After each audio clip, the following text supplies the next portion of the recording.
Good morning, everybody. This is Lucas Ogas with Seco Spice. Today we're out here in the fields and we're talking about the path of the pepper.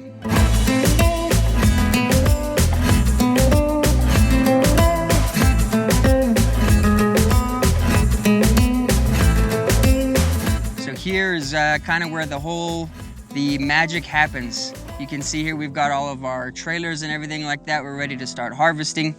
So what we would do, we would harvest our regular bins, and trailer by trailer we will haul them back directly to the chili plant.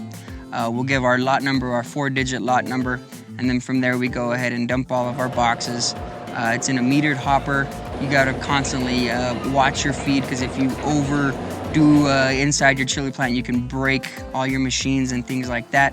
So we're gonna start with dumping the box. It's gonna go inside for ladies to manually inspect with their hands. They're gonna sort and grade any foreign material off, whether that's plastic or wood that's come off any boxes, any trash that came in from the field, anything that's not a chili pepper, we go ahead and toss out.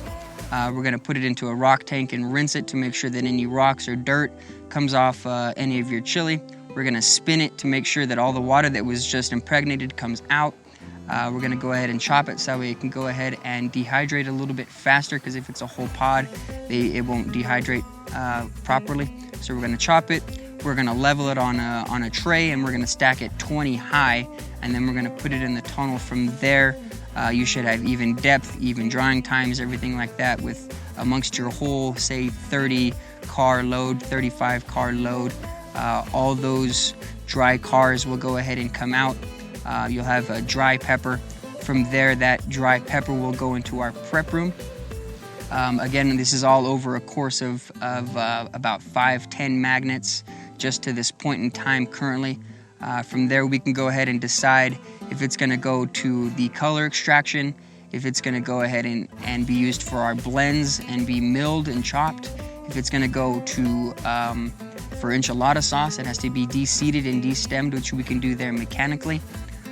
From there, that prep that has been made, we'll go ahead and take it into the mill rooms.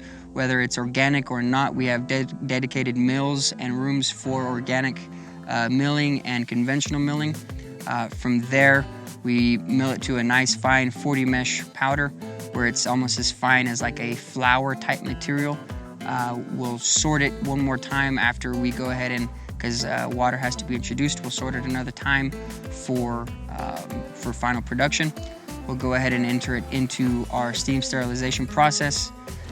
It's a electrified screw with steam also impregnated at 205 degrees Celsius. From there, it's dropped down into another process to cool that material. It's a hollow cylinder that's pumped with chilled water and air-conditioned air inside the trough to bring it down from 205 Celsius to 45 degrees Fahrenheit, which is another shot kill for another log grade reduction for the microbes in there. We sift it another time, package it, and along that process we are taking samples inside of our lab for reviewing and verification of the product that the reduction is properly done. We're checking for Salmonella, E. coli throughout the plant, through the whole thing, to make sure for our own verification that our cleaning process is done properly. And then from there we go ahead and ship it out to the Taco Bells of the world, the Burger Kings of the world, your smaller production. We sell it out to, say, your Mesilla Valley pharmacies, to your truck farms, to your smaller local-based companies. So the pandemic has affected everything globally. For us here at Seco Spice in Little Vado, New Mexico, we were deemed essential. So when Corona first started last year in March here, really with kind of shutdowns and things like that, we were lucky. We weren't really affected too much. We had to kind of shuffle some orders around a little bit when the initial lockdowns were mandated and everything like that.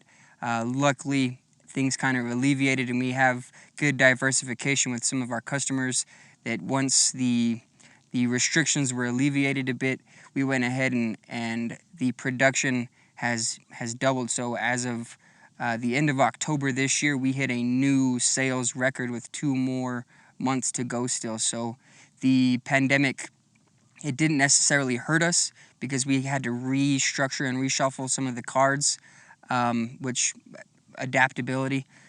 There's the best ability is adaptability. There's the other saying a best ability is availability. But for me personally, adaptability, because you adapt to survive. So we adjusted a few of our orders, and so now in 2021 we're at a new sales total. So it's helped us a bit in all reality. So it starts with my great-grandpa Adrian. He was here at the turn of the century. He actually died about 10 years ago, RIP great-grandpa Adrian. But so at the turn of the century, he started with a lot of cotton production. Wasn't really doing much chili peppers at the time. He was actually the county commissioner there in Sierra County in the early 1900s. So great-grandpa Adrian started the farming tradition in my family, on my dad's side of the family at least. And then as we kind of progressed through my grandpa Dickie, he did a great job. He started the chili production, and then so my dad kind of followed suit. So he's the third generation, and so he started Seco Spice, our actually chili processing company, in 1996. And so then I am now the fourth generation farmer, if you will, on my dad's side. On my mom's side, my grandpa Lou came from Brooklyn. He came down here. He opened the first chili dehydrator in the state, and then he opened the first extraction company in the state, Resilex Ltd. And so that puts me again third generation type farmer, because he did farm when he opened his first chili dehydration facility there in Hatch. So I've got lineage of chili and farming on both sides, third and fourth generation, so over 100 years.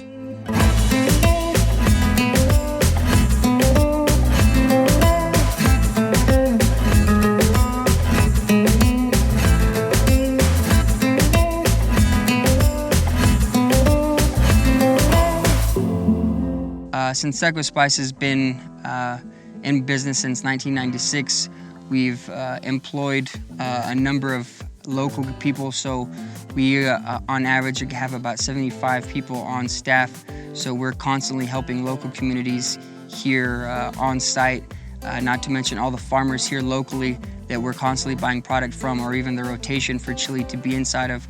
So I think the value is still a very local-based company.